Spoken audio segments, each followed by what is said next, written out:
at the sound of the flying clipper ship bells.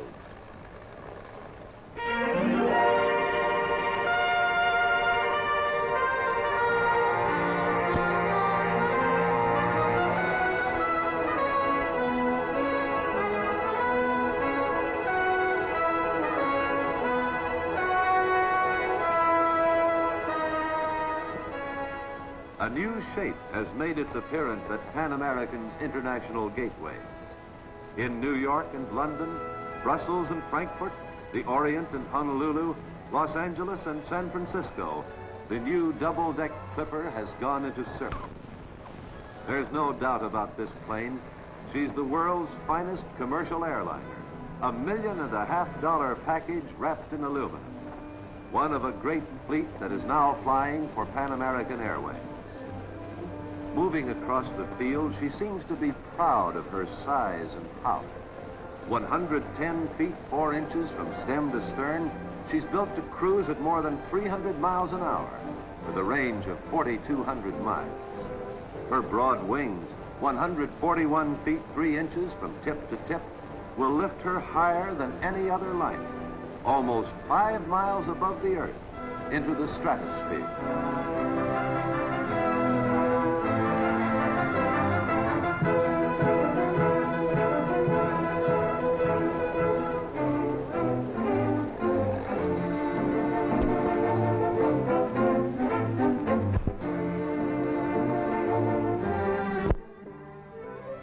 Even at rest, she seems to take command, dwarfing everything else on the field.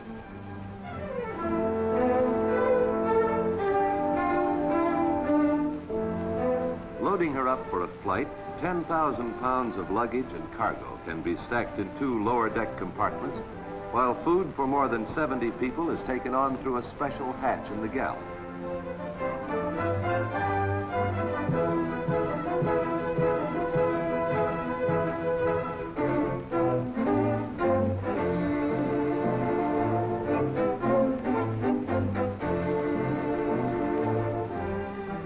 These particular guests will travel like first-class passengers in an air-conditioned cargo hold. While baggage is being stored away on one side of the Clipper, her passengers are checked through to the loading ramp on the other side, on their way to a new experience in luxury flying.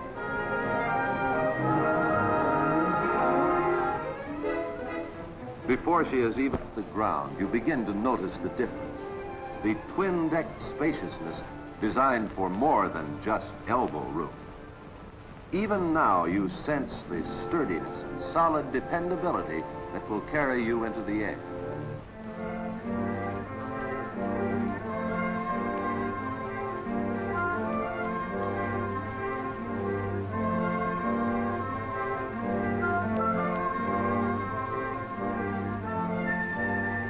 She's ready to warm up now, and the field generator moves in to start her 4 great engines. From the pilot's parlor, one of the largest airline cockpits ever designed, the plane's crew directs and coordinates the work on the ground. Every instrument has been checked and double-checked, and finally the engineer calls, Ground from engineer. Ready to start number 3.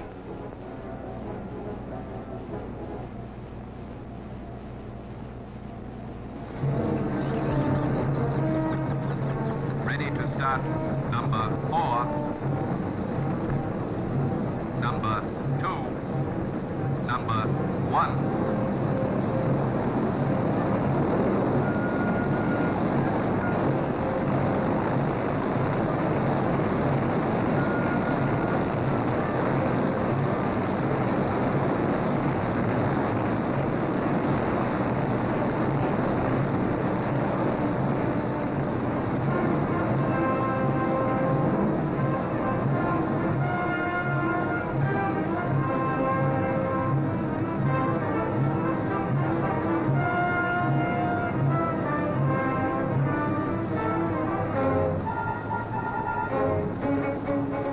The co-pilot gets the go-ahead signal by radio from the field control tower, and the big plane is set to move.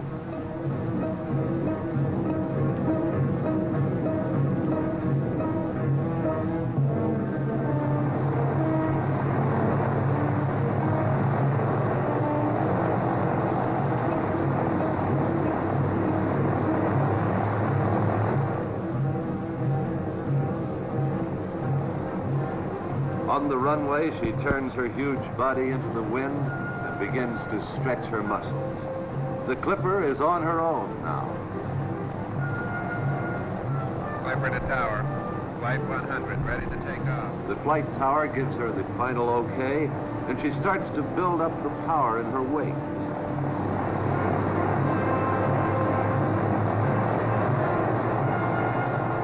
Her wing flaps reach out, feeling the wind and ready to control its currents.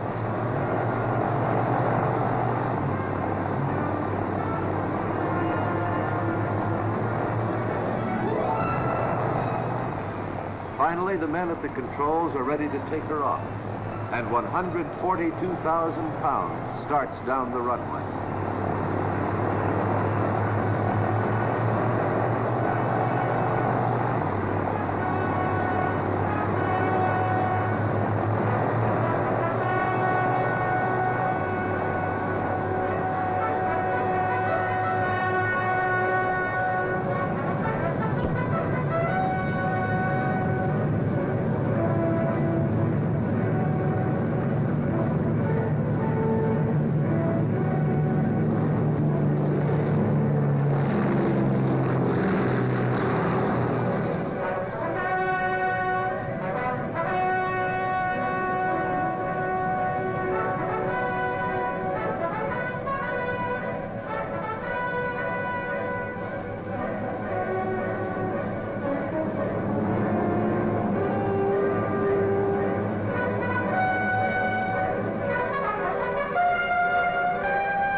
She really begins to feel her strength now, mastering the air with the lift of her immense wings, the 14,000 horsepower combination of her 4 engines, more power than it takes to drive a locomotive or an ocean liner. In a matter of seconds, the airport and the city fall away beneath her, and she points out across the water, the plane that will set standards in air travel for years to come. For Pan American World Airways, this plane is the latest step in a long tradition. A list of Pan American Clippers reads almost like a history of commercial aviation, beginning in 1927 with the first American plane in international overseas service, the 3-engine Fokker F-7. A year later, the S-38 was pioneering Caribbean routes, and by 1931, the Commodore flying boat, carrying mail and passengers, had forged a link between the continents of North and South America. Taking the first steps in overseas transport, Pan American was bringing the peoples of the world to each other's doorsteps. By 1934, the airline was crossing new global boundaries.